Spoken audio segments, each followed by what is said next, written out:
Hello, I'm Alex.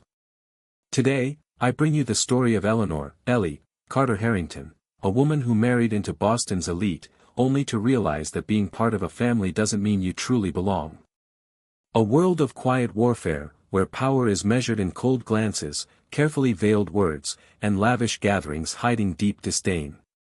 But when the perfect mask of high society begins to crack, who will truly come out victorious?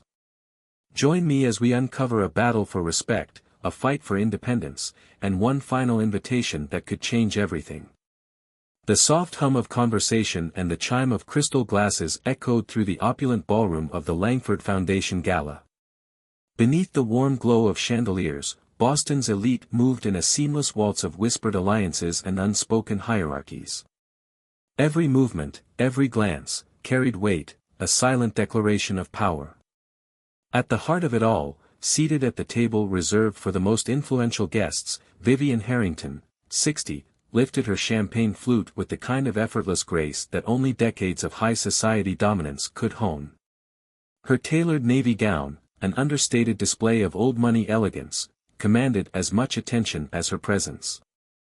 Across from her sat Eleanor, Ellie, Carter Harrington, 34, the woman who had, much to the quiet horror of Boston's upper crust, married Vivian's only son, Nicholas Harrington, 39, heir to a legacy that stretched back generations. Ellie knew this evening was more than a gala, it was a test. An unspoken challenge orchestrated by Vivian herself. The first move had been subtle. The seating chart, a deliberate maneuver, had positioned Ellie 2 places away from Nicholas, an arrangement that forced her to navigate conversations alone, without the safety of his presence. A minor detail to some, but in this world, it was a strategic exclusion. Then came the second strike. Eleanor, dear, Vivian's voice was warm, but there was a precision to it, a quiet sharpness laced beneath the polished exterior. She placed her flute down, eyes gliding over the ballroom before settling on Ellie. Would you do us the honor of speaking on behalf of the Harrington family? A few words about tonight's cause. Ellie's fingers tightened imperceptibly around the stem of her glass. The request was framed as an invitation, but it was anything but. Vivian knew Ellie hadn't been given any prior notice. In a room full of Boston's most discerning figures, CEOs, philanthropists, political heavyweights, improvisation wasn't an option. A calculated test. A chance for Ellie to stumble, to prove, as Vivian so often hinted, that she was merely an outsider playing dress-up in a world that wasn't hers. A murmur of interest rippled through the table. Eyes turned toward her, expectant, some amused. Nicholas shifted slightly, his jaw tightening. But he said nothing. He never did. Ellie exhaled slowly, forcing a poised smile.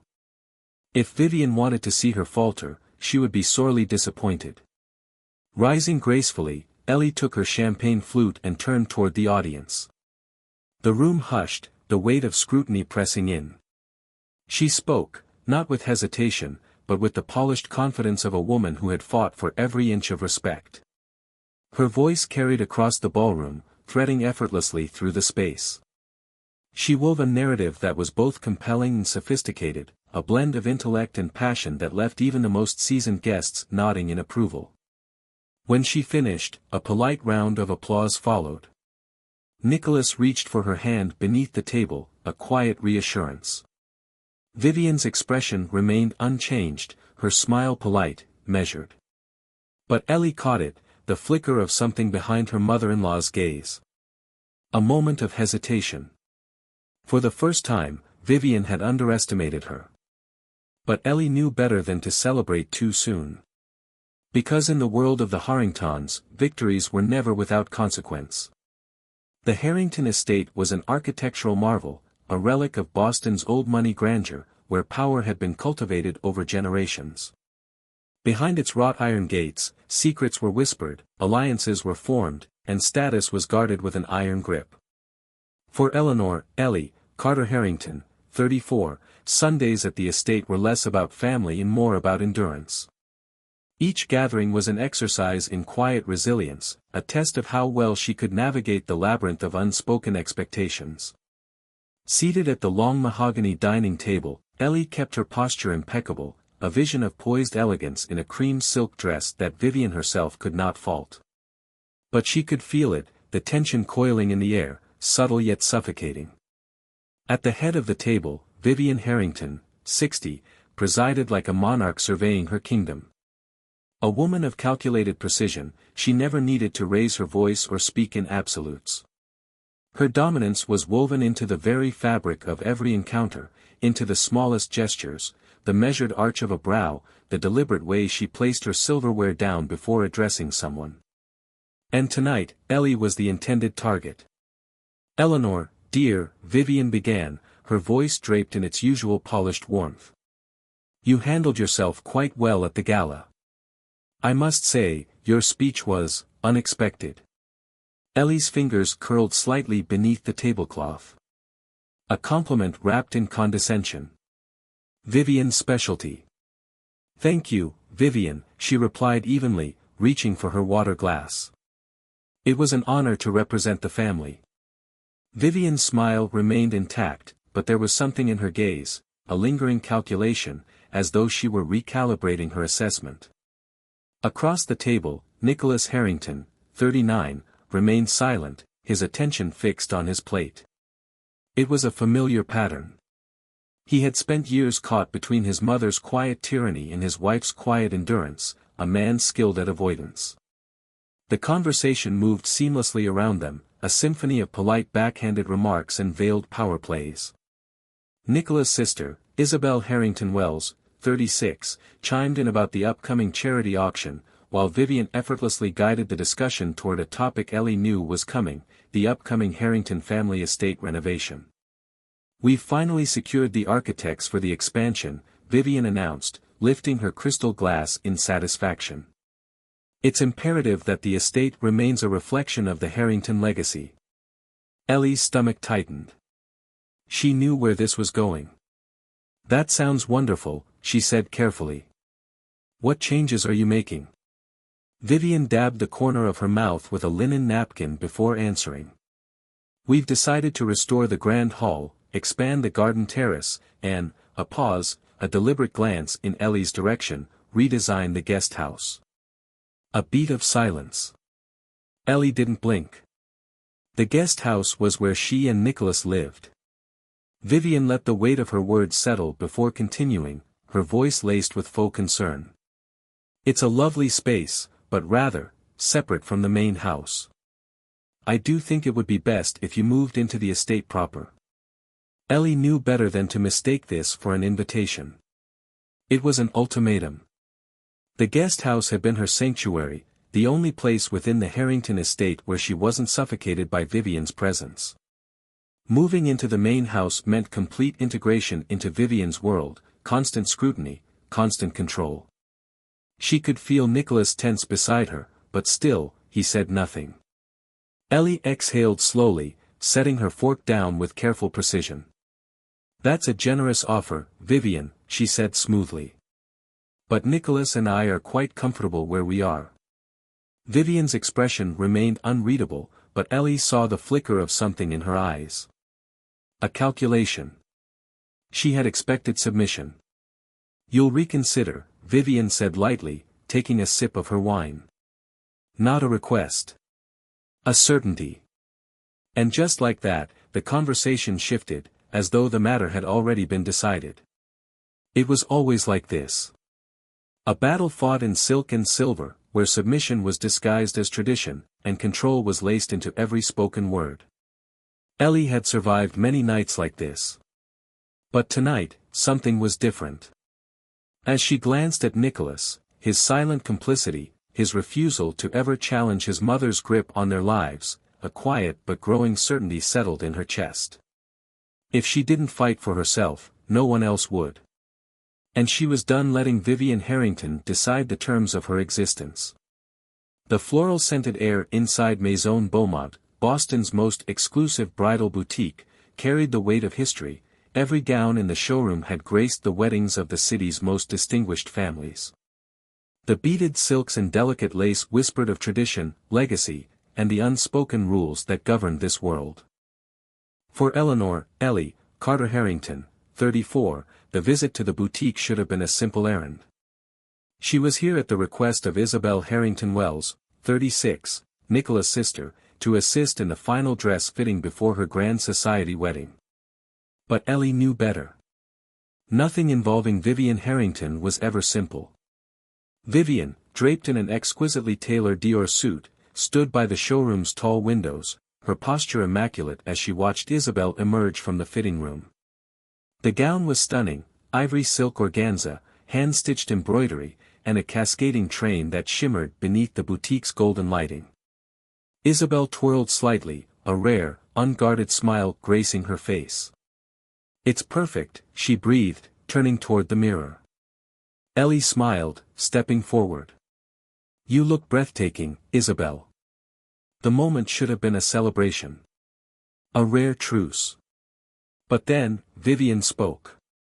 "It reminds me of your mother's gown," she mused, dabbing at the corner of her eye with a lace handkerchief. "So classic, so elegant. A true Harrington bride." A single, seemingly innocent remark. But Ellie felt the impact like a physical blow. Not a Harrington bride. The implication was as clear as the diamond-studded chandelier overhead. Ellie, by contrast, had never truly belonged.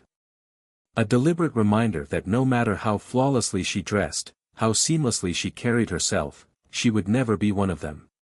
Ellie's fingers tightened around the pearl button on her cuff, but she forced a polite smile. "Classic and elegant," she echoed. "It suits Isabel beautifully." Vivian turned toward the bridal consultant. "Do make sure the train is adjusted correctly. A gown like this must be displayed properly. After all, every detail matters in a wedding that will be remembered." The subtle jab landed. Ellie had never had this. A wedding curated to perfection, a ceremony fit for the pages of high society magazines. Her own wedding to Nicholas had been modest by Harrington standards, beautiful, yes, but far from the spectacle that Vivian had envisioned for her son. A reminder that Ellie had entered this family as an outsider and would always remain one. The bridal consultant beamed. "Would you like a photo, Mrs. Harrington?" Before Ellie could respond, Vivian smoothly interjected. "Oh, I'll take it," she said, reaching for her phone. "This will be an important family keepsake." There it was again. A subtle erasure, dressed in silk and courtesy. Ellie didn't react. Not visibly. But beneath her polished exterior, the bitterness curled around her ribs, a slow, burning weight. Vivian had been orchestrating this moment from the beginning. This wasn't about Isabel's wedding. This was about control. Ellie knew she had a choice. She could let the moment pass, allow herself to be edged out, as she had been so many times before. Or she could take back even the smallest piece of her place in this family. She reached into her leather handbag and pulled out a sleek business card, placing it delicately onto the bridal consultant's counter. "I know an incredible photographer," Ellie said smoothly. "He's done high-profile work for my firm. His style is breathtaking, modern, timeless. I'd be happy to book him for the wedding." Isabel's face lit up. "That would be amazing." A flicker of something passed through Vivian's icy blue gaze. Ellie had seen this before, the briefest moment where Vivian calculated her next move. A second later, her mother-in-law's voice was as smooth as ever. "We already have a family photographer, dear," Vivian said lightly, lifting her teacup. "He's captured every Harrington wedding for generations." Another move. Another attempt to cement control. For a moment, the air in the boutique felt like a chessboard, every piece moving toward inevitable confrontation. Then, Isabel turned. "Actually," she said, straightening her shoulders, "I want to go with Ellie's choice." A quiet, piercing silence filled the room. It wasn't just a preference, it was a break from tradition. A moment where someone within the family had chosen Ellie's influence over Vivian's. And for the first time, Vivian faltered. It was brief, a tightening of her knuckles against the ivory fabric of the dress, a flicker of something unreadable in her gaze. But Ellie saw it. She didn't smile, didn't revel in the small victory. She simply met Vivian's gaze head-on, steady and unwavering. A silent message passed between them. This war was far from over. Vivian exhaled gracefully, setting her teacup down with deliberate ease. "Well, dear, do as you please." But Ellie knew what those words truly meant. Choices that disregarded Harrington tradition came with consequences. The private dining room at the Langford Club exuded an air of old-world prestige.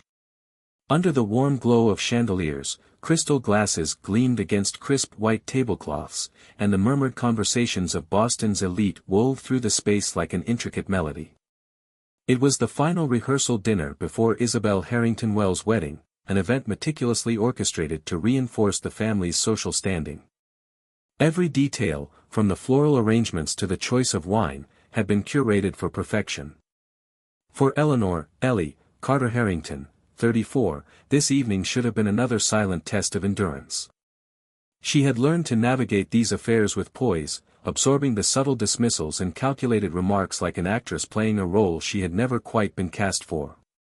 But tonight, Vivian had prepared something new. Ellie sensed it before she saw it, a shift in the air, a carefully arranged disruption waiting to unfold. Jessica Langford, the wedding planner, stood at the front of the room, her clipboard in hand. "Let's confirm the final seating arrangements," she announced, glancing down at the chart. "Main family table, we have Mr. and Mrs. Harrington, the bride and groom, Nicholas." Ellie waited. Her name never came. A slow silence settled over the room. Nicholas, seated beside her, stiffened slightly but said nothing. Jessica hesitated, her pen hovering uncertainly over the chart. She knew this wasn't an oversight. Ellie turned to Vivian. The older woman's expression remained serene, as though she hadn't noticed the exclusion at all. She lifted her glass, swirling the deep red wine inside with effortless elegance. "Oh," she said, her tone laced with artful indifference. "I assumed Eleanor would be more comfortable at the adjacent table, given the number of guests. It wouldn't do to overcrowd the family table, after all." A polite smile. A carefully placed knife. Ellie's fingers curled around the stem of her glass. This wasn't just a snub. This was a statement. "You are not one of us." The placement of seats at a Harrington event was more than a formality, it was a ranking, a declaration of status. By removing Ellie from the family table, Vivian had publicly reinforced the notion that she was an outsider. A murmur passed through the guests, subtle but unmistakable. Jessica cleared her throat. "Mrs. Harrington, I can adjust." But Vivian gave a soft, practiced laugh. "Oh, I don't think that will be necessary. I'm sure Ellie understands." A test. A carefully laid trap. If Ellie protested, she would look petty, desperate for validation. If she accepted, she would be confirming what Vivian wanted, that she knew her place. For a moment, Ellie considered staying silent. Letting it pass, as she had so many times before. Then she thought of every carefully worded insult, every polished act of erasure. She set her glass down with deliberate precision, her voice smooth as silk. "Of course, Vivian," she said, her gaze unwavering. "But that does raise an interesting question." The room stilled. Vivian arched a brow. "Oh." Ellie tilted her head slightly. "If we're concerned about space, perhaps Isabel and James should reconsider seating some of the more distant family members elsewhere." Her smile was polite, but her meaning was razor-sharp. After all, we wouldn't want the table to be overcrowded. A direct challenge. A refusal to be erased. The tension in the room coiled tighter, a silent war playing out in glances and veiled words. For the first time, Vivian hesitated. It was barely perceptible, a fractional tightening of her jaw, a flicker of calculation behind her composed mask. Before she could respond, Nicholas spoke. No, his voice cut through the heavy silence. This is wrong. A hushed ripple spread through the table. Nicholas never challenged his mother.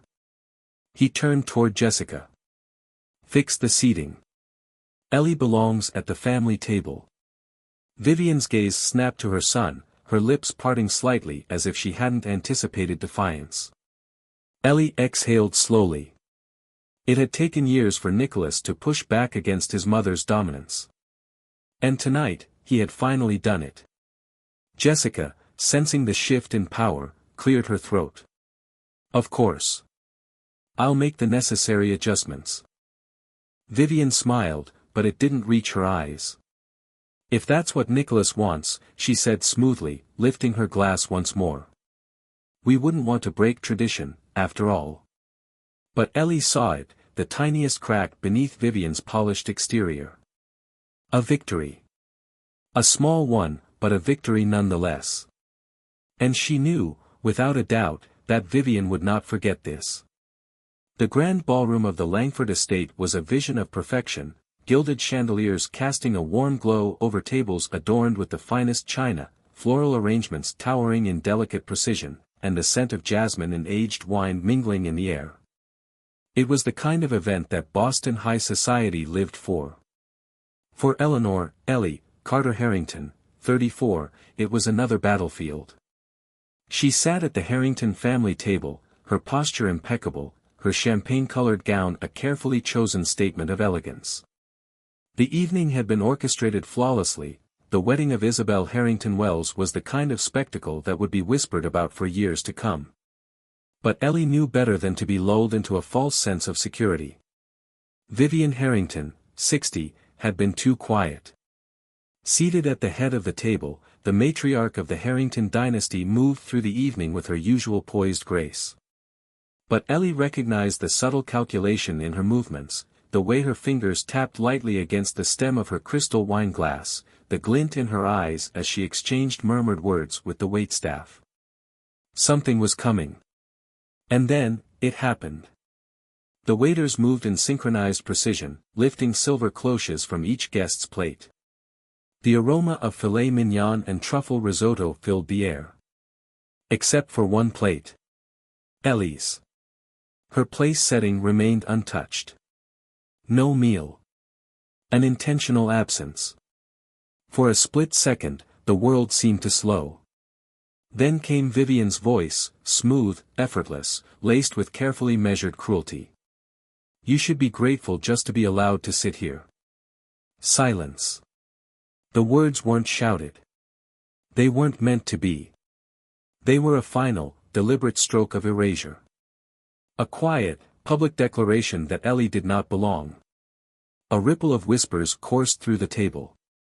Guests shifted uncomfortably, their gazes flickering toward Ellie, waiting to see how she would respond. Nicholas stiffened beside her, his fingers tightening around the edge of his napkin. But he said nothing. For years, Ellie had learned to swallow indignities in the name of maintaining peace. She had told herself that endurance was a kind of power. Not tonight. Ellie set her napkin down, her movements slow, deliberate. Then, she stood. The soft rustle of her gown against the chair was the only sound in the heavy, suffocating silence. 100 pairs of eyes turned toward her. She met Vivian's gaze, steady, unwavering. Then this outsider will leave. A collective gasp. A tremor of shock ran through the ballroom. This was not how these confrontations were supposed to unfold. Ellie was supposed to endure. She was supposed to lower her gaze and accept her place. But not this time. She turned, the quiet authority in her movement commanding attention. She had given this family everything. And she was done. Then, Nicholas' chair scraped against the marble floor as he abruptly stood. No. The single word rang out, breaking the tension like shattered glass. All eyes snapped to him. Nicholas' face was set in an expression Ellie had never seen before, fury, defiance, something raw and unfiltered. His voice, when it came, was calm but absolute. Mother, this is unforgivable. A sharp inhale from Vivian. A crack in her flawless exterior. For the first time, Nicholas was no longer silent. For years, I've let you control everything, every aspect of my life, my marriage. I let you push Ellie aside because I was too much of a coward to stop you. His jaw clenched. That ends now. A murmur of disbelief spread through the guests. This was not the Nicholas Harrington they knew. Ellie barely breathed. Across the table, Isabel's husband, James Wells, set his glass down. I think we all know that wasn't an oversight, he said coolly, addressing the missing meal with the authority of a man who had no patience for subtle cruelty. Quite a bold move, Vivian. But a sloppy one. Vivian's lips pressed together. A second too late, her mask of composure began to slip. Before she could regain control of the room, another voice spoke. Jessica Langford, the wedding planner, stepped forward. Her expression was tight, her hands clasped in front of her. There's something I need to confess. A hush fell over the room. Jessica hesitated before glancing at Ellie, guilt flickering in her eyes. The missing meal, it wasn't a mistake. Vivian's head snapped toward her.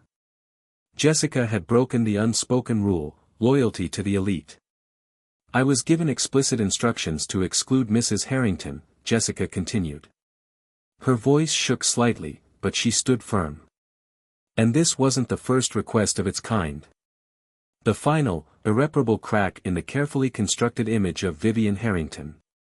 The whispers turned to a low hum, scandal unfolding in real time. Ellie exhaled. She wasn't crazy. She wasn't paranoid. It had been intentional all along. Vivian's nails dug into the linen napkin in her lap. For the first time, she was losing control. Nicholas took Ellie's hand. We're leaving. And just like that, the Harrington dynasty as it had once stood began to crumble. The Grand Harrington estate, once the epitome of prestige and power, felt different now. The corridors, lined with portraits of ancestors who had shaped Boston's elite, seemed to echo with whispers of a crumbling dynasty. For years, Vivian Harrington, 60, had ruled with absolute authority, her influence woven into the very fabric of the city's high society. But power was a fragile thing, and in the wake of the wedding scandal, the cracks had begun to show. The day after Isabel's wedding, the headlines were ruthless. The fall of a matriarch, how Vivian Harrington's public humiliation became the talk of Boston. An unforgivable betrayal, was Eleanor Carter Harrington ever welcome in the family? A dynasty in decline, can the Harringtons recover?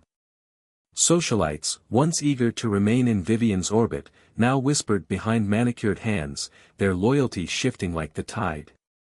The invitations that had once poured into the estate slowed to a trickle. Even the St. James Philanthropic Society, where Vivian had held an honorary board position for over 2 decades, quietly suggested that she step down. Vivian read the letter in silence. Her grip on the thick parchment tightened, but her expression remained unreadable.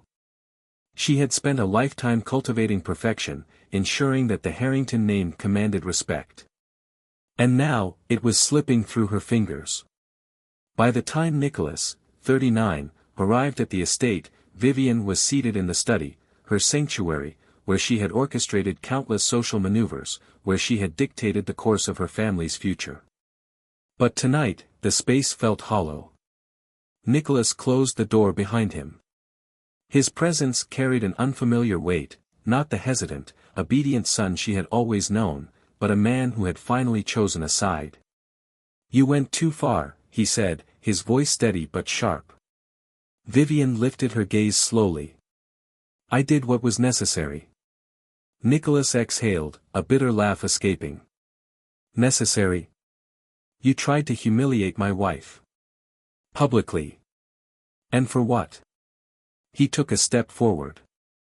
Because you still think she doesn't belong. Vivian's fingers traced the rim of her untouched crystal glass. She was never meant to be a Harrington. Nicholas' jaw tightened. You don't get to decide that. The words hung between them, a line finally drawn. For the first time, Vivian saw something in her son's eyes that she hadn't before. Defiance. Resolve. "I'm leaving," he said. "Ellie and I are moving out of the estate." Vivian stilled. "That would be a mistake." "No," Nicholas said, his voice unwavering. "Staying here has been the mistake." Vivian's expression remained unreadable, but deep beneath the layers of control, a fracture formed. Across the city, Ellie, Carter Harrington, 34, sat in the quiet of their townhouse, staring at the legal document before her. A divorce petition. For years, she had endured, waiting for Nicholas to choose her. Waiting for him to stand up to his mother. And now that he finally had, was it too late? She heard the front door open. Nicholas entered, his tie loosened, exhaustion written in the tension of his shoulders. Their eyes met. "Ellie," he started, but she held up a hand. "Do you mean it?" she asked. "Leaving. Cutting ties with her." His silence lasted a second too long. That hesitation. That ingrained instinct to protect the Harrington name, even now. Her heart clenched. "I do," he finally said.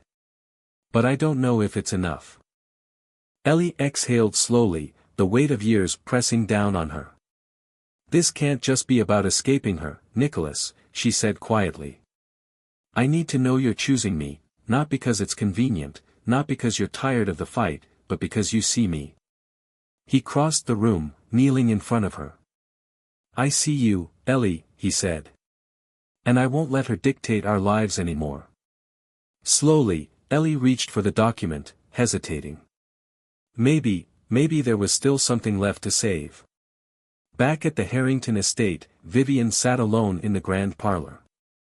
The room had always been filled with people, socialites, dignitaries, the carefully curated elite. Tonight, there was only silence. Her tea had gone cold. The fire in the marble hearth flickered dimly. She reached for the silver-framed photo on the table. A picture of Nicholas as a child, standing beside his father, a man who had once ruled this family with the same unyielding force that Vivian had. Had she been wrong? Had she mistaken control for strength?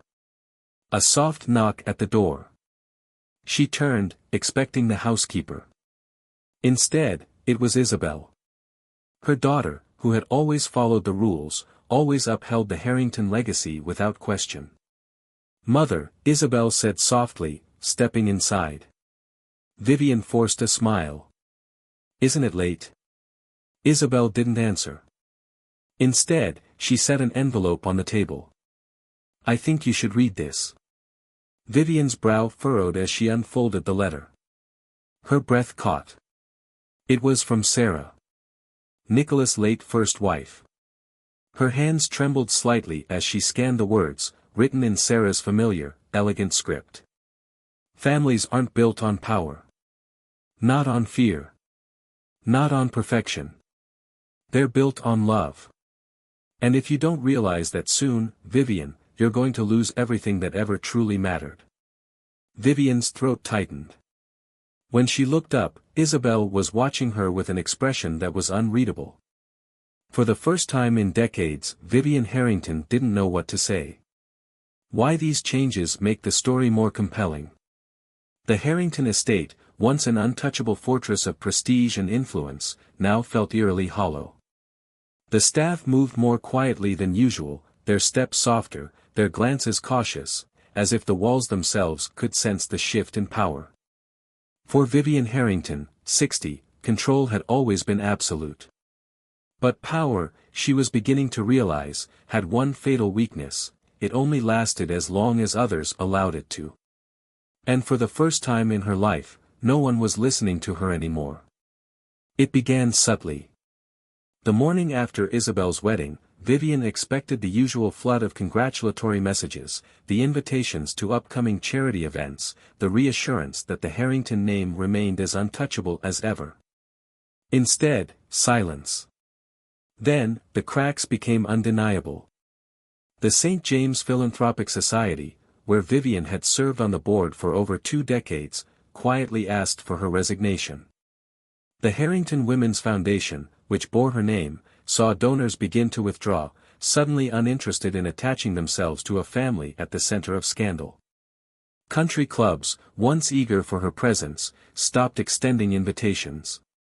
Vivian had spent a lifetime dictating the rules of society, ensuring that others were granted entry only at her discretion. Now, she was the one being shut out. At the SIL Club, where she had once held court over luncheons of perfectly plated soufflés and whispered alliances, she arrived for her usual reservation, only to find her name missing from the list. The hostess, a young woman with polite detachment, didn't meet her gaze. "I'm sorry, Mrs. Harrington, but we don't seem to have your reservation on file." Vivian's lips pressed together. "That's impossible. I've had the same standing reservation for years." A pause. Then, softly, "I'm afraid we're fully booked today." Vivian understood the message. Power didn't disappear overnight. It faded, piece by piece, until there was nothing left.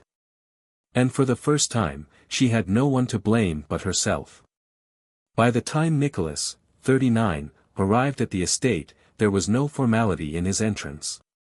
No polite knock, no hesitation. He walked into the study, his face grim, resolved. Vivian sat at her usual chair, but the setting felt different. The desk, once a place where she commanded absolute authority, now felt like a relic of a past no one cared to preserve. Nicholas tossed a folder onto the desk. "I'm selling my shares in Harrington Holdings," he said, his voice even. Vivian's fingers, poised over her teacup, stilled. "You wouldn't," she said quietly. "I would," he replied. "I already did." A silence thicker than any argument filled the room. Vivian had always assumed Nicholas would stay tied to the family business, to the dynasty she had meticulously built. But now, he was walking away. She lifted her chin. "And Eleanor? I assume this was her doing." Nicholas exhaled sharply, a bitter laugh escaping.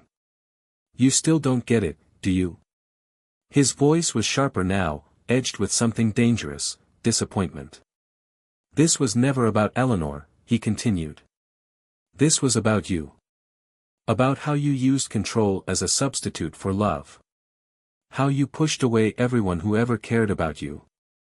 And now, you're alone." The words landed like a blow. Vivian gripped the edge of the desk, but her perfectly composed mask didn't crack. "Not yet. You'll regret this," she said, though her voice lacked its usual certainty. Nicholas didn't waver. "No, I won't." And with that, he turned and walked away. For the first time, Vivian didn't stop him.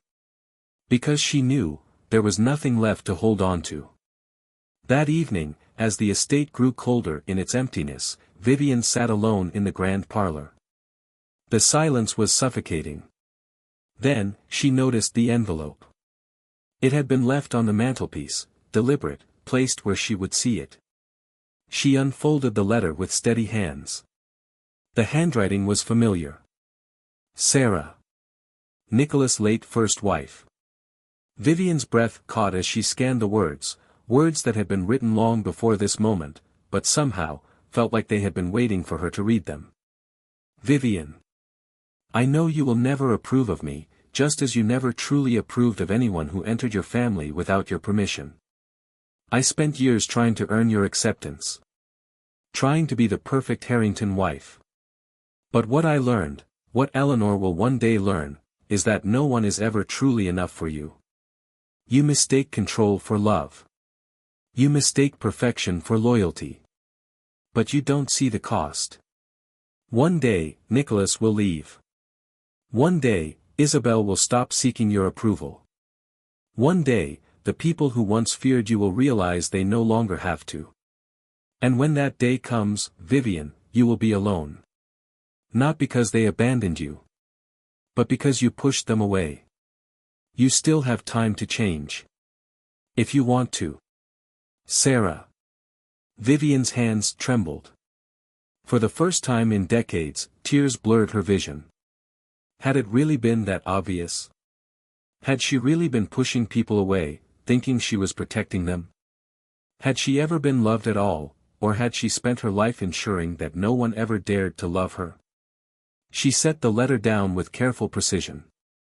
And for the first time, Vivian Harrington didn't know what to do next. Snow fell in hushed whispers over Beacon Hill, blanketing the Harrington estate in quiet solitude. Inside, the grand home, once the epicenter of Boston's most elite gatherings, stood eerily still. Vivian Harrington, 60, sat in the parlor, the soft glow of the fireplace casting shadows across her once impeccable world, now fractured beyond repair.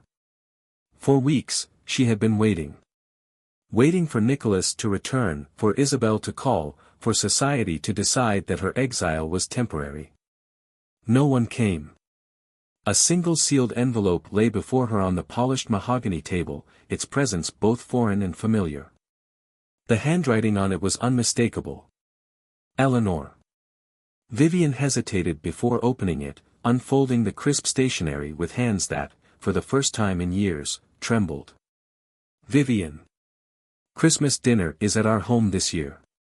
If you wish to come, you are welcome. Eleanor. No grand invitation. No unnecessary pleasantries. Just an offer. Vivian exhaled, staring at the words. For the first time in decades, she wasn't being summoned. She wasn't in control. She was being given a choice. For a long time, she sat still, the letter resting between her fingers. Then, slowly, she rose. Upstairs, she reached for her pearls, her armor, her shield. But as she caught her reflection in the mirror, she stopped. Instead, she chose a simple coat. No extravagant display of power. Just a woman, walking towards something uncertain, something fragile, but something real. And as she stepped out into the cold December night, for the first time, Vivian Harrington walked toward her family, rather than expecting them to come to her. At its core, this story is a study of power, identity, and the cost of control. Vivian Harrington built her world on legacy and dominance, believing that status equated to strength. Yet, as time unraveled, she learned a painful truth: control is not love, and fear is not respect. The story teaches us that power is fleeting, but relationships are what truly endure. Vivian's downfall wasn't due to a single mistake but a lifetime of prioritizing reputation over connection. She lost not because others abandoned her, but because she had pushed them away. Eleanor's journey serves as a reminder that self-worth is not given, it's claimed. She endured, she fought, and in the end, she demanded respect rather than waiting for permission to belong.